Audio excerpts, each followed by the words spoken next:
Muy bien, en esta serie de vídeos vamos a ver un TAT sobre infección de bacterias que infecta células. No es una bacteria extracelular con cápsula que produzca toxinas, no, es una bacteria que infecta células y crece en el interior de vesículas. En este caso vamos a ver una bacteria que se denomina BAC1.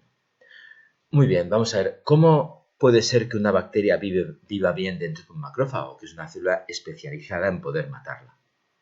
Pues lo que ocurre es que normalmente estas bacterias son capaces de expulsar una proteína al citoplasma que es capaz luego de cambiar el metabolismo de la célula.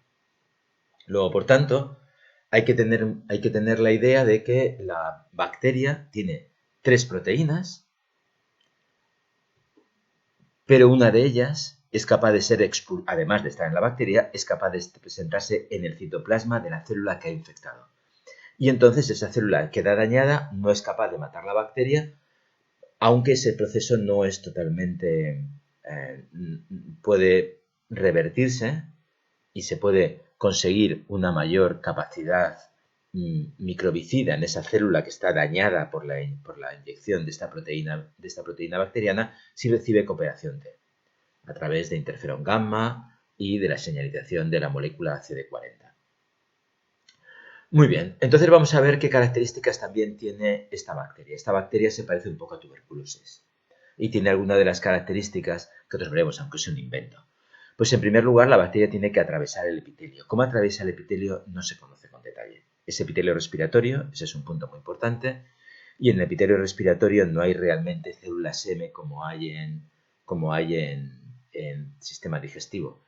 No se sabe si puede ser transportado por células dendríticas, por macrófagos que estén entre las células epiteliales, no se conoce, pero la bacteria desde luego es capaz de atravesar el epitelio y alguno de las nuevas vacunas o de los nuevos intentos de contra esta enfermedad es intentando evitar este paso de la bacteria a la lámina propia, probablemente a través de la adhesión con células epiteliales, pero bueno, el caso es que entra en lámina propia. Bueno, entonces cuando entra en lámina propia hay un fenómeno muy importante. Habitualmente yo os decía que las bacterias o los virus cuando están en lámina propia son capaces a través de vasos sanguíneos, pues de vasos linfáticos llegar a ganglios. En algunas ocasiones pues también podrían pasar directamente a sangre, aunque es muchísimo más frecuente la llegada a través de vasos linfáticos. Esto se llamaría enfermedad invasiva cuando puede hacer una bacteriemia, si estamos hablando de bacterias en sangre. Pero normalmente las bacterias son llevadas a la zona B de ganglio. Pero esto no ocurre así, porque yo os digo que estas bacterias son fagocitadas extraordinariamente bien, como ocurre en tuberculosis, es lo que justifica que no haya anticuerpos, porque las bacterias no llegan por el vaso linfático, sino que se quedan. ¿Y entonces qué ocurre? Pues que cuando se fagocita hay varias situaciones. Hay una situación en donde la bacteria es capaz de, como veremos, con cooperación de células NK o de T, de poder matarla, o bien algunas, que la que señalan vuestros compañeros con un termómetro, son unas células que se convierten en macrófagos senescentes. Hay una enorme investigación de saber cuáles son los diferentes mecanismos que hacen que algunos macrófagos sean senescentes y otros no, se vean inflamatorios. Estos no pueden matar a la bacteria que tienen dentro, estos sí con cooperación T o células NK, y se especula de que pueden tener diferente origen, bueno, es muy complicado. Las células senescentes son capaces de morir y producen cuerpos apoptóticos. Y entonces las células dendríticas, por tanto, son capaces de, como hemos visto aquí, de captar, de fagocitar la bacteria, de fagocitar cuerpos apoptóticos y también se pueden infectar. La bacteria, yo en la primera transparencia no os lo comenté, pero es capaz de infectar la bacteria. Muy bien.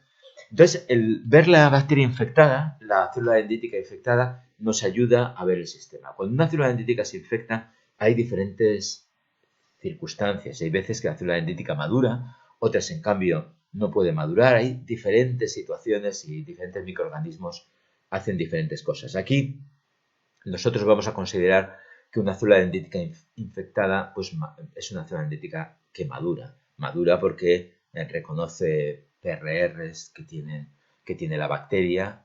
Además se fagocita también porque interacciona con receptores que son TLRs, no sé, que son receptores TLR habitualmente, y la endocitosis pues no se conoce muy bien, o yo no conozco en detalle cómo ocurre, pero tenemos ese fenómeno. Muy bien, entonces, ¿qué haces? Pues tenemos la bacteria en vesícula y una proteína de la bacteria que expulsa citoplasma.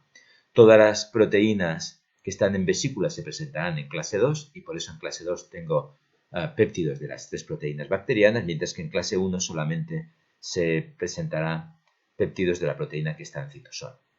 Porque aquí no hay en principio presentación cruzada porque tenemos simplemente vesículas y las células dendríticas hacen presentación cruzada cuando endocitan cuerpos apoptóticos, no cuando aquí está infectada por una bacteria.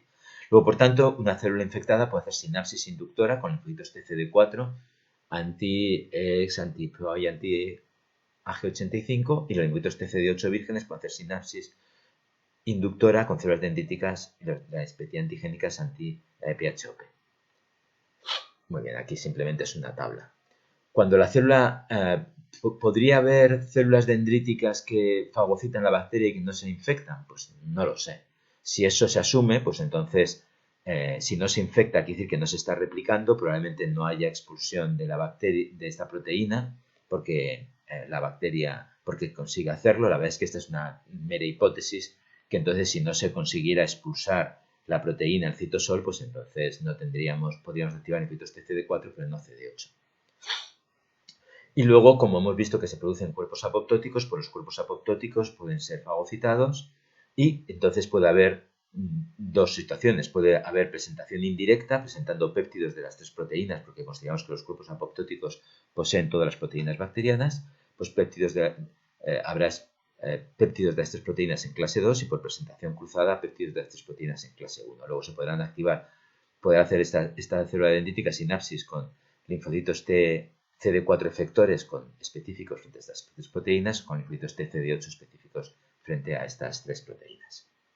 Muy bien. Por otra parte, además de las células dendríticas, que su infección repercute simplemente en qué células está activando, pero los macrófagos es diferente, porque los macrófagos, las células dendríticas se van a ganglio, no son unas células susceptibles de poder ser infectadas y poder ser útiles para el macrófago, para la bacteria, porque no hay muchos. Lo realmente importante son los macrófagos.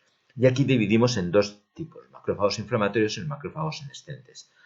En cuanto a el que tengan la proteína PHP es idéntico en ambas situaciones. Tanto los inflamatorios como los senescentes pueden ser reconocidos por linfocitos TCD8, anti-PHP, o por linfocitos TCD4 que reconozcan proteínas virales, proteínas bacterianas en clase 2. Lo que ocurre es que el fenómeno es distinto. Los macrófagos inflamatorios, cuando reciben cooperación T, son capaces de matar la bacteria, mientras que los senescentes no. Muy bien, pues entonces, hablando de células dendríticas, pues las células dendríticas, mientras que las bacterias no pueden llegar a ganglio, las células dendríticas sí, y por eso activan linfocitos T. Muy bien, vamos a parar esto para retomarlo en un